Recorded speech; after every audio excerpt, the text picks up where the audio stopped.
with that, I'll shut up and I'll hand it over to you. Thanks, Adam. My name's John and I'm an addict. Hi, John. I'm on tape. I was actually talking to my sponsor actually before I come up here. And I said, you'll probably have a recording of this about a minute after I finish talking. So, here we go. It's a great subject. We was talking in the car coming over here, and like, sponsorship is that thing. For me, I think it's like, when you start working with people, you know what I mean, when you are, you know, I've got a sponsor, I'll get into it in a minute, but I've always been really quite lucky with sponsors, because I've heard some mad stories about kind of sponsor relationships and sort of like, do this, do that, and all the rest of it. And our program really, as far as I'm concerned, is about, I'm not going to tell you what to do, I'll tell you what I've done all day long, you know what I mean? And I'll tell you, sometimes it worked and sometimes it didn't, and sometimes you've got to make your own mistakes, and sometimes it's, you know, you've got to, you know what I mean? It's like, I can tell sponsors stuff for fucking years, and then one day it's, I heard this guy in a meeting the other day and he was talking about this. I said, I've been telling you that for fucking years. You see that? So anyway, there you go. You know, I mean, it's life, you know, when human beings were addicts and fucking loons, we're great, you know, we're all, anyway, here we are, you know what I mean? Living clean day to day, you know what I mean, getting on with life, you know what I mean, and like, if you're new, sponsorships, try and get a sponsor. I didn't have a sponsor for quite a long time when I came into recovery. I just kind of phantom period where I kind of went to meetings and sort of like, I used to use a lot of prescription pills, a lot of alcohol and coke, and I used to come to I'd be in a kind of insane fucking state, and I don't know whether I was insane, but one day I woke up and I said, I can't do this anymore, and kind of something snapped and I just couldn't do it anymore. And it's sort of like, and other people's stories, they go to meetings for years or decades before someone, they get it, and it's, you can't use without consequences, you know what I mean? There will be consequences, you know what I mean? When I use, I get very ill, spiritually, mentally and physically, I get very ill. When I use, I don't satisfy a craving, I create an obsession, that's what happens, you know what I mean? I can sit there and say, I'm really craving. I've got friends of mine who ain't addicts, they say, I don't drink all week, I go, I'm really craving. They say, all right, you don't really know what craving is, mate. You know what I mean? And about 3 in the morning, I'm going, oh mate, I'm done and all that, and I'm accelerating, do you know what I mean? I'm like a kind of thirsty man drinking salt water. The more I drink, the thirstier I get, you know what I mean? And I go completely insane, I scare the shit out of myself, I want to cut my ears off, I want to fucking poke me on, I go really fucking bonkers. So then someone said to me one day, right, and see, I'm very complicated, I'm very extremely fucking, I'm more complicated than all of you put together, right? Someone said to me, if you can't stop, don't start. I said, look, you don't get it, right? I'm really fucking complicated. No, if you can't stop. See, what you've been trying to do is control your use and control, right? And then I thought about it, I think that's what, I wasn't trying to stop, I wanted complete abstinence. I thought that was a bit extreme. I was trying to control, not using on the weekend when a girlfriend went away, when a girlfriend come back, doing this, trying to do that, not doing it when she's around, doing this, doing that, when I've got money, when I haven't got money, you know, other people's kind of money, other people's drugs. Do you know what I mean? There's always trying to control, and I couldn't negotiate it. I couldn't negotiate. With my illness, I'm powerless, I have no power in that negotiation. Right? And the unmanageability is, I came into this program and I was full of resentment, trauma, defects, shame and guilt. I've still got guilt Wi-Fi, I'll pick up on the guilt. If there's guilt to be fucking picked up on, a bit of guilt, I'll have some of that, you know what I mean? What's the passcode for the guilt Wi-Fi, you know what I mean? And I feel guilty about stuff I haven't done anyway, right? So, but if that's your kind of your 5, if you see life through the prism of them 5 things, your life is going to be unmanageable. You see everything as a threat, see everyone as an enemy, you see everyone as, oh, you remind me of a guy who stitched me up 10 years, you know, everything. Right? And in recovery, what I've done is sort of like degraded the stuff. I've talked about it, written about it, you know what I mean, with sponsors and with therapists and with friends and in meetings, but sponsors. Here to talk about a sponsor. Now, a sponsor will, and what I think steps do, right, is they'll ask you, this step welcome guide, they'll ask you questions, some very pertinent questions, and there's no right or wrong in that book. You say, no. It's like, tell me your experience, tell me how good at you at controlling your use of drugs, how good at you are asking for help. Do you can't try to control stuff that's none of your business, right? This is the kind of stuff sponsors are going to ask you, do you know what I mean? And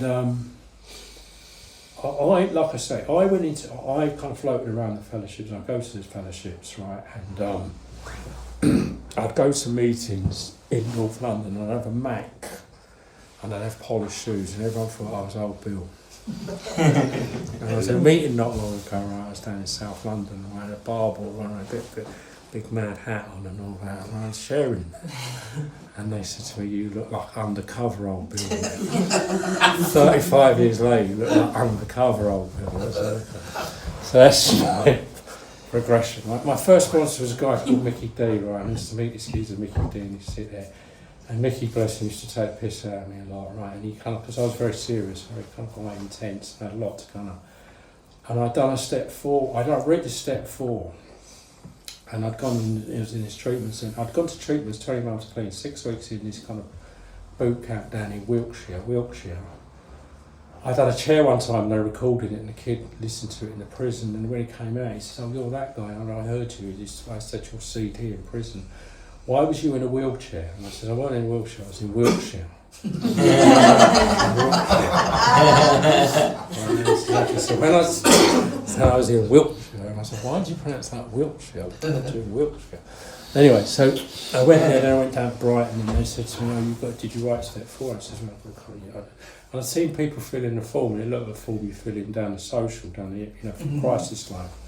Do you know what I mean? You say, like, tick, tick, tick, tick, tick. Do you have savings of over $4,000? You know, I think so.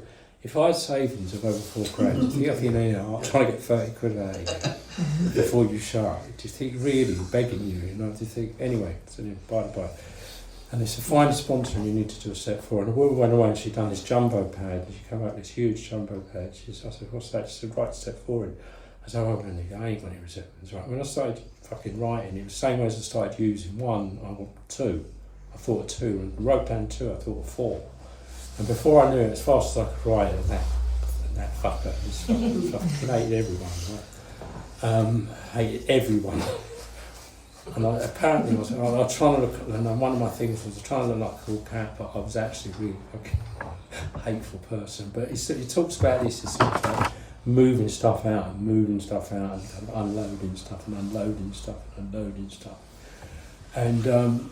And sometimes it's really kind of sort of like, there's an irony in recovery that you kind of, this can be like a kind of quite an inelegant process. You could be angry, fucking hateful, kind of slagging people off, you can be crying, fucking snotty nose and stuff like that. And out of a very untidy process, you end up with a kind of bit of dignity, which is kind of quite strange. So you get rid of all that, and fucking after the storm, you're left with a bit loud. But the sponsors I had, and like I say, I've had, when I'm thinking about it, I've had 3 main sponsors, I've had other sponsors. And I had this guy, Mickey D, and I'd done this step, I wrote the step 4 anyway in the big pad, and he said, what the fuck is that? And I said, that was just come in the room, but it was, what is that? And he was a bit old school, you know what I mean, about like columns, and I said, I've written my life story. He said, fucking hell. And anyway, so 3 Saturdays on the spin, he'd come there for about 6 hours at a time and listen to it, and it kind of struck me that this guy had other stuff to be doing, to be getting on with, you know what I mean? Because I said to him one day, where are you going when you leave here? He says, well, I've got to go to 2 weddings, walk my mum's dog, my dog, do her shopping, talk to a guy at 6 o'clock, and I've got to double back, and I've got to make a speech at the first one, and I've got to kind of get on a... I thought, well, you've got stuff to be getting on with, you know what I mean? Rather than sitting there saying, I sat there going, he looked at me wrong. He owes me 4 quid. And we, about 2, first Saturday, I'd hadn't even left school, you know. And like, I'm moving this stuff out and degrading it and sort of that, and then getting a reality check on it and like. And at the end of it, he said to me, see, I thought he was going to go away, write a report. I thought he was going to, like, I thought he was going to write a report. He said to me, I tell you what, I'll give you a piece of advice. I said, okay. He said, I never give people advice. Sponsors don't give people advice, right? I'll tell you about what I've done, my experience. And he says, take your foot off your throat. Do you know, take your foot off your throat. He says, you're like a guy sitting in a motor and you've got the foot on the accelerator, but you haven't realised you've still got the handbrake on and the engine's about to explode, you know what I mean? You're so incredibly punitive, right? You're punitive, you're attacking yourself, you know, right? And he says, what you need, right, you've got this thing, right, it says, if you say to yourself, I need self-forgiveness, in that statement somewhere it says, I've done a bad thing, I've done something wrong, I've transgressed against you, I need to forgive myself for that. What have you actually done, John? Did you kill anyone? Did you commit war crimes? Did you abuse anyone? You know, what did you actually do that you're so fucking... What you need, mate, is self-compassion. You don't really need self-forgiveness, you need self-compassion. Two very different things, you know what I mean? So, okay, mate, you know what I mean? Then I went off to Ireland, and I had this guy up on a pedestal, he was like a guru and all that, and he was taking the piss out of everyone, that weird, you know, like, please, you're my fucking... But, you know, we're human beings, and I challenged him, I challenged him, he said, look mate, I'm a social worker, I'm going in there taking kids out, fucking abusive homes, they're spitting in my face. When I go to the Irish Convention, I'm just having a crack. That's what I'm doing, you know what I mean? So, sorry mate. Anyway, I came back to London, I had a guy. In the meantime, somewhere, I had this guy, and his name was Nick, and I used to call him Cryptic Nick, because we'd done step 1, and I said, I need to do step 1 with you. And it was about the fucking universe, and you know, listen, drugs didn't come into it. I thought, what the fuck is he on about? And he's a very sweet guy. Now, here's the thing, right? Not long ago, right, I come back, right? This guy came back from India. He says, I was out in India and I went to a meeting, right, and there was a guy there called Nick. And he says he knew you from Brighton in the early 90s. I said, not Nick, right? He says, yeah. I said, fuck me, he must be about 38 years clean now. Fuck it. He said, no, he's 3 months clean. And it reminds me of a thing years ago, right? It's like a mate of mine came back, he went to the Portuguese convention, he came back and they say this thing over there, he says, be good to the newcomer, because they might be your sponsor one day. Do you know what I mean? They might be your sponsor one day. None of this is nailed on. I think, for me, recovery is on permanent loan. If you go in these galleries, Rembrandt, it says, permanent loan to the galleries. How can it be permanent and on loan? But this to me is on permanent loan. If you do the right things, you can't meet, you keep regular, you stay in the middle of it, you've got sponsors, all that, you do your bit of service, you know, you put your money in the pot, you know what I mean? You stay clean, you know what I mean? You start drifting away, say, there's nothing in that for me anymore, it's all I've fucking heard it all before. I've seen it and seen it and seen it. I've seen it loads of times. I've seen hundreds of people go away, you know, say relapse and come back, hundreds of people relapse and come back. I've seen thousands of people go away and not come back. Do you know what I mean? So this isn't like, you know, I'll come back, I'll have a look. You know, I'm very precious about this. I take this very seriously, so I don't take myself so seriously. So when I came to London, I had a guy called Tim. Tim was very sweet, right? Tim, so I used to tell him about my childhood. I grew up in this real mad bazaar. My mum wasn't well a lot of the time. She'd probably got a million labels now, but she used to tell us we was from another planet. And we'd arrived on this planet and we'd been swindled and all the rest of it. So really nice stuff. When you're a kid, if your mum tells you something, you believe it. Then you go to school and tell people this is what, and they laugh at you and take the piss out of you and all that. And I get real shame and glow red and all that. And I'm telling this story. And he said to me one day, he says, how would you describe your childhood? And I said, cold. He says, straight. He says, I was always cold. Even in it felt cold. Emotionally cold and all that. You know what I mean? So I didn't do a lot of step work with him. But what Tim used to say to me, he said to me, what are you doing Sunday? I said, well, not a lot. He said, come round and have dinner with my family, lunch with my family. And it kind of moves me to this day. It just said, come round, because you're a shit kicker, son, you know, and just sit and you're all right, and all that. And then I wrote a book, right, and I give it to him, and he said, this is you. This is who you fucking are now. You're that guy. You're not that kid anymore. Do you know what I mean? And he was really nourishing, and he used to listen to me and stuff like that, you know what I mean? And I rang him up one day, and the girlfriend wants to move in, and I felt like I'm being invaded, and she wants to put hooks on the back of the fucking door. And this guy was huge in advertising, right? And he said, and I rang up, and he was in New York, and he was talking to the guy, and he was talking to the guy, and he was on the phone for about 45 minutes. He said, okay, then we kind of got it all sorted out. Yeah, let's see how it goes and all the rest of it. You know, and all the rest of it. She's going to move in and all that. She's going to, all that territory and all that. And in the end, it was all right. Things always are, right? But he said to me, he said, I better go, John. because I've got the board of directors of Bacardi next door. They want to do this big advertising campaign, and they've been sat there for about half hour.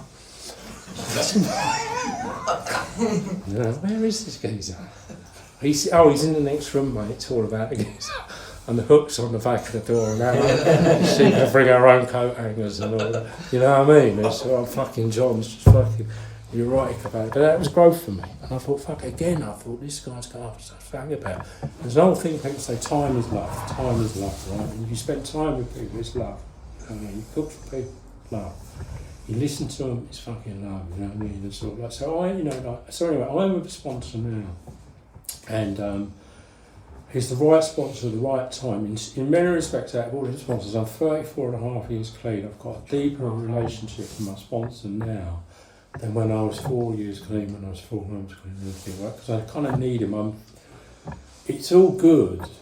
It's all good. It's kind of quite, you know, I'm a shit kicker from East Finchley, and I'm flying very close to the sun at the moment, what I'm doing in my work. You know what I mean? I'm working with household names, and you know, sort of like there's money involved and there's fucking egos involved, and I need to ring someone up and have that point of accountability, you know what I mean? And I need to say that this is, I'm scared of this, I want to, you know, I've still got that darkness, I'm still that kid who's sort of like, you know, I'd like to hit people with hammers, you know what I mean, on occasions, but I have never hit anyone with a hammer, or I've never been violent in any shape or form. I'm a poet, baby, you know what I mean? Like, I need to acknowledge that darkness. If you want to walk in the light, you've got to walk through the dark. You've got to acknowledge the darkness, like all that Jungian shadow, fucking animal, you know what I mean? So someone needs to hear that shit, you know what I mean? Sponsees, I've been really lucky with sponsees, you know what I mean? I've had really, really good sponsees. I've had sponsees who sort of like, have really become good friends of mine. I've got sponsees, I'm godfather to their children. Turn up to 3 minutes left. I'm really scared. I'm scared of everyone, really, right, until I get to know them. I'm scared of men, I'm scared of women, I'm scared of dogs, I'm scared of fucking everyone, you know what I mean? But sitting there, like, hearing people's step fives and people ringing me up and talking about their anxiety, it's like, fuck, you're feeling like that.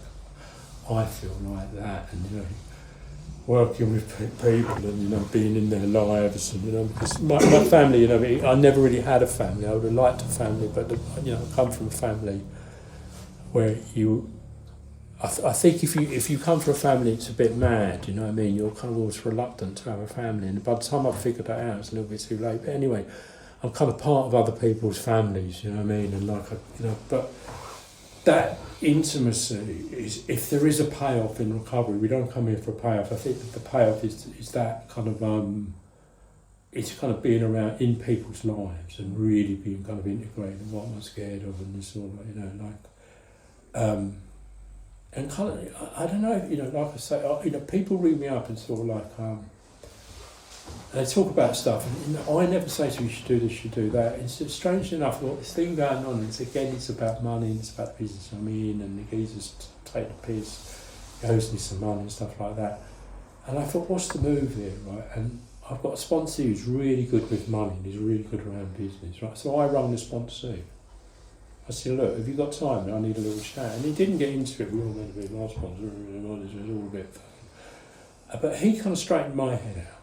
So it's always a two-way street with me, you know what I mean? It's always that thing.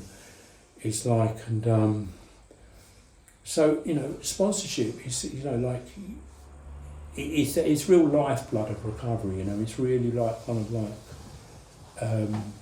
it's been so good for me, you know what I mean? And I do step work with, you know, sort of like I say, I got clean in 1991, and I'm working on step 7 at the moment. And it's sort of like, do stuff differently, and a lot of it is about getting my own needs met rather than putting other people's needs before mine. Or so I need to tell you this, and this is going to upset you.